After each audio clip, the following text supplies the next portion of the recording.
Hello everyone, this is Donald the Repentless with episode 15 of Life of an Inventory Auditor. In today's episode we're going to talk about the RM-2 and calculation of average pieces per hour, or APH. Also talk about some more about Tin King with the RM-2 since I've had some more experience with that. And I'm going to post the only part I was able to record of a failed field log from the Boise Dillards. So join me now for this episode, and here comes the intro.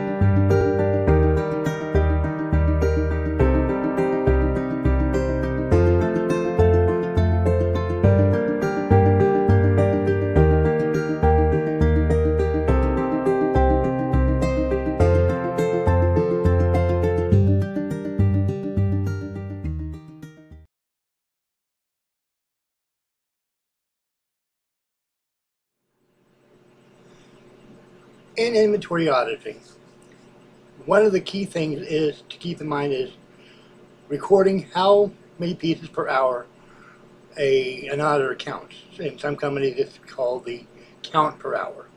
But whatever it's called, it's basically keeping track of how many pieces you're counting an hour. Because the simple fact is that when you're counting an inventory, the quicker the auditors are counting and the more pieces they're counting per hour, the quicker the inventory is over and more efficient as well. But on the RM-2, I've noticed something. I've been working quite a little bit more lately, and I've noticed that when it comes to the calculation of the average pieces per hour, it tends to fall off faster than it did with, say, the RM1 or the audit. Or maybe I'm just paying attention a little more these days because I'm trying to get back up to specialist, maybe up to expert, and get those slight raises in pay as a result. But wasn't it Dillard's? Well, it was in one of the stores. You know, I was kicking ass when it came to my APH. I was almost up to expert level, which is about 200, about 200 above auditor. And then I got moved from women's to domestics. And I counted about 6 areas there, 6 or 8.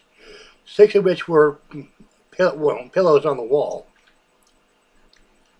And my 200 above my my auditor pays quickly went away like that. I mean, I've noticed that too in other stores, that just you finish one area, you'd be above it. And by the time you walk over to the next rack to start the next rack, it would drop down below it. And, you know, it may be a conspiracy theory on my part. Maybe there is something that in the program that causes the APH to drop like that and that quickly, because it takes longer to build it back up after that. And so I really don't know, and I wouldn't know how to figure out if that's the case. But it does seem to me that the APH drops off quicker with the RM-2 than it did with the audit and with the RM-1s. Now keep in mind that this is only my opinion, and I'm not expressing the opinion of anyone else in Regis or Regis itself. But I just kind of noticed that in the last few stores. Also in the last few stores, I've had some more chances to use the RM-2 in a grocery store setting. A few months ago I did, what was it, Jackson Hole Grocery, and it was okay, but I really got my chance to do something with it in the Fred Meyer's Groceries, which I took part in last week. Excuse me. Well, I'm still getting accustomed to the general layout of the RM-2. I did notice that Compared to the first time I made a video about this back in July, that when you do use it over time, you do get used to it. And I've noticed that there are a lot of new people who were trained on the RM-2 who much prefer the RM-2 over the RM-1, which was still basically, well, it's still being used in inventories today, but it's more in common with the Audit, the iCal, and so forth than it does with the RM-2. The RM-2 is a real departure from even the layout of the RM-1. And like I said, new people who are trained on it actually prefer the red ones as opposed to the blue ones, because that's, well, one of the major differences is the color, because red goes along with maroon shirts that Regis uses for its auditors. But anyways, I was able to get almost up to expert level in 10 keying in the Fred Meyer's Grocery. I guess I'm getting better at it, like I said. But you have to sort of adjust your technique. And there are ways that you can definitely get more input through the buttons on there. If you hold it a certain way, if you do certain tricks. I might talk to someone like Brian, who's a Top Gun, who now uses the RM-2. But someone like Brian went from the Audit to the RM-1 and still kept his Top Gun, and he's still a Top Gun with the RM-2, showing the potential of the RM-2 as a 10-key machine. And like I said, who knows when the RM-2 will be phased out. I think it's being slowly phased out, even in this district, which seem to be somewhat hesitant about using the RM-2s. You're seeing RM-2s more than you're seeing RM-1s. And probably by this time next year, the RM-1s will be gone and it'll just be RM-2s, which will be interesting. And I'm also interested in seeing what the life expectancy of this generation, of RM-2s in comparison to the audits, which were used in various iterations from the 1980s until the late 2000s, and was replaced by the RM-1s around 2008 when I came back to the company. And now, 8 years later, like I said, we're slowly replacing the RM-1s with the RM-2s, which came out technically last year, but that was a period in which certain bugs were being worked out of the system, as it were. There was also a learning curve and a period of fixing bugs in the RM-1. I think it's only natural that new technology, like the RM-2, would have this period in which they learn from people in the field how well it works, what needs to be strengthened in terms of the finger lasers, because when they first came out, the part where you twist it to put on the battery and to position the laser key button on there for your finger, the thumb on your hand, would break. Apparently they have fixed that, because I haven't heard of that happening much anymore. It's like with the RM-1 when it first came out. It wasn't uncommon for the RM-1 to freeze and have rebooting problems, where it just reboot on its own. I have had a couple occasions with the RM-2 in stores where it would randomly reboot itself, but not as much as I did with the RM-1 in its early days. So overall, again, my opinion of the RM-2 is it is well, it's a step forward in the technology of taking inventory in stores. And it will continue to be. You know, at this point I'm going to do a little bit of speculating on what the next generation, RM-3, if there is an RM-3.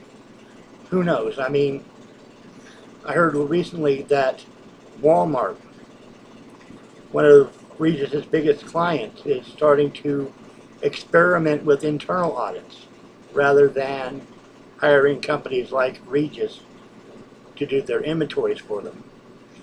And if it works with Walmart, because right now there's a Walmart team. As you know, I've worked with them in the past, like last year, for example. If Walmart goes to an internal audit completely throughout its entire stores here in the United States, if there are other Walmart teams, because I don't know if there are other Walmart teams than the one that is out of Utah.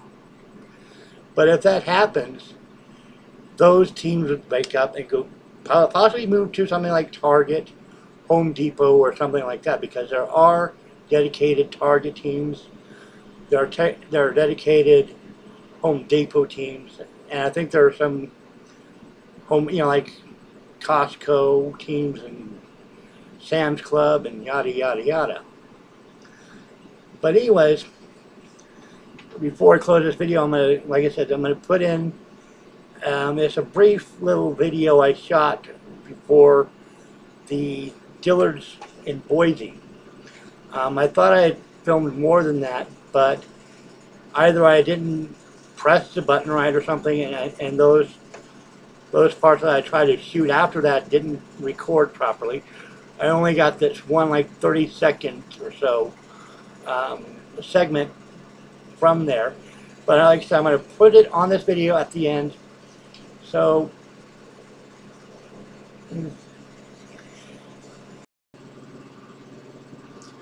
before I got off on a tangent about internal audits in Walmart, I was going to speculate about the next generation of inventory taking equipment, specifically what might be called the RM-3. Now, I've heard some of the other auditors talking about how they're kind of envious of the stuff that like the store employees have, describing it as like a device the size of like a smartphone with a laser built in, and they can go around and they can scan their merchandise and sort of keep an internal audit that way, or just spot audit or whatever it's called. And that got me thinking that perhaps something like that would happen in the inventory industry, because smartphones have become ubiquitous. If you could have a device that is roughly the size of a smartphone and using a touch screen, like you can dial your numbers and keyboards and all that stuff with the smartphone, that something like that might be like the RM-3, possibly RM-4, if they continue using the RM type name, which I kind of think they will, because I mean RM-1, RM-2 is a good name for this kind of equipment. And maybe I'll even be around doing inventory still when those developments happen. Who knows? I mean, and I'm only, what, 45? It's like 30 years until I can retire. And unless my health goes downhill or something like that happens, I can see myself easily working for Regis a good 20 years from now. But who knows what the future holds. So now I'm inserting the segment of the video I shot in Boise at Dillard's. Okay, I'm still waiting for the people to come out, so I might as well blab a little bit while I'm waiting. It's less than 12 hours now until President Trump is inaugurated. I don't know how long it's going to take to get outside, but I'll hopefully be asleep when it happens. But I saw some ducks earlier, well, geese. They're gone now. That about wraps it up for this video. If you like this video, give it a thumbs up. If you don't like it, you can give it a thumbs down. If you have any questions or comments, leave that in the comment section below. And don't forget to subscribe for more Repentless content. This is Donald the Repentless.